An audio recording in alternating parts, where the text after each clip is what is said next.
അപ്പൊ നമ്മളിന്ന് പോണത് മഞ്ചേരിയുള്ള തിലാലിന്റെ ഓഫീസിലാണ്. അവിടെ നിന്ന് ആനുവൽ മീറ്റിന്റെ പ്രോഗ്രാം ഉണ്ട്. അതിനാണ് നമ്മളെ പോകും. ആക്സസ് കുറച്ചേ കുടിക്കുന്നു വെറുതെ പറയാണ് കേട്ടോ. അപ്പൊ തിലാലിന്റെ ഓഫീസ് വരുന്നത് മഞ്ചേരി സുൽത്താൻ പാലസിന്റെ അടുത്തായിട്ടാണ്. അപ്പൊ നമ്മൾ നേരെ കയറി ചെന്നപ്പോൾ കാണാൻ എല്ലാവരും കൂടി വട്ടത്തിലിരുന്ന് ഓരോ ട്രിപ്പിലുണ്ടായ കോമഡികൾ പറച്ചിലാണ്. ജിമ്മിനൊക്കെ തുടങ്ങിയതിന്റെ ഷോ ആണ് ഇത്. ആദ്യമായിട്ട് നോഫലിക്ക് ഒരു നല്ല കാര്യം പറഞ്ഞു. ഫുഡ് കഴിച്ചിട്ടാകും ബാക്കി കാര്യങ്ങൾ. അത് കേൾക്കാൻ കാത്തുക്കണ പോലെ എല്ലാവരും നീച്ചു നേരെ അയൽവാസിക്ക് കിട്ടും സുൽത്താൻ പാലസ്. വിശന്നിരിക്കുമ്പോൾ ഫുഡിനുള്ള കാത്തിരിപ്പോളൊന്നുമില്ല, മറ്റൊരു കാത്തിരിപ്പൊന്ന് അവിടെ ഇരുന്നപ്പോൾ മനസ്സിലായി. അങ്ങനെ കാത്തിരിപ്പിനോട് ഫുഡ് എത്തി. പിന്നെ അവിടെ കണ്ടത് ഒരു യുദ്ധമായിരുന്നു. എല്ലാ പ്ലേറ്റിലും കൈയിട്ട് മുതലാണ് ഇയാളെ പണി. എന്തൊക്കെ പറഞ്ഞാലും നോഫൽക്ക് മെയിൻ ആണ്. ഈ പുതിയ ലുക്കിൽ നീച്ചിക്കുന്ന ആള് ഇപ്പൊ പുതിയ രണ്ടാഴ്ച കഴിഞ്ഞാൽ പുതിയ ആളാണ്.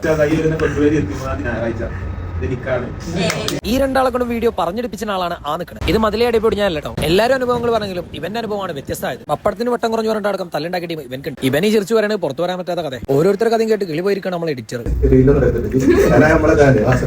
പ്രേതക്കഥ പറഞ്ഞ കുട്ടികളെ പറ്റിക്കലാണ് ഇവന്റെ പണി. ഇവൻ എന്തോ പോയ അണ്ണാന്റെ പോലെ ഇരിക്കുന്നു. ഇഞ്ച കട്ടൻ ചായ ഈ വെടലെടുത്ത് കുടിച്ചു. എനിക്ക് സമൂസ മാത്രമാണ് കിട്ടിയത്. ഞാനായി തൃപ്തിപ്പെട്ടു. അപ്പൊ ഇനിയാണ് നമ്മളെ മെയിൻ പരിപാടി, best performer of the year പ്രഖ്യാപിക്കൽ. സ്റ്റാർ പെർഫോമർ ആയിട്ട് ഷോ ഈ നബീൽ ഒരു സംഭവം തന്നെ. ഏതാ പിന്നെ ചിരി പൊലിവ്. എമർജൻസി സ്റ്റാഫായി നമ്മളെ ദിൽറുബാനി തെരഞ്ഞെടുത്തു. പിന്നെ എല്ലാ സ്റ്റാഫുകൾക്കും കമ്പനി വക സ്പെഷ്യൽ സമ്മാനം ഉണ്ടായിരുന്നു. എല്ലാവരും ഹാപ്പി. പിന്നെ എനിക്കൊരു ഫാസ്റ്റ് ട്രാക്കിന്റെ വാച്ചും കൂടി കിട്ടിയിട്ട് ഓരോരുത്തരുടെ ആവശ്യങ്ങൾ മനസ്സിലാക്കി അതിനനുസരിച്ച് നമ്മളെ മുതലാളിമാർ ഗിഫ്റ്റ് അറേഞ്ച് ചെയ്തിട്ടുണ്ട്. ഇവന്റെ സ്വഭാവം അനുസരിച്ച് തന്നെ കിട്ടിക്കണം. ഹൈ ഓളൊരു പൊലിവണ്ടങ്ങൾ. ചെറുക്കന് രാത്രിക്കൊക്കെയാണ് ഇത് അത്യാവശ്യം.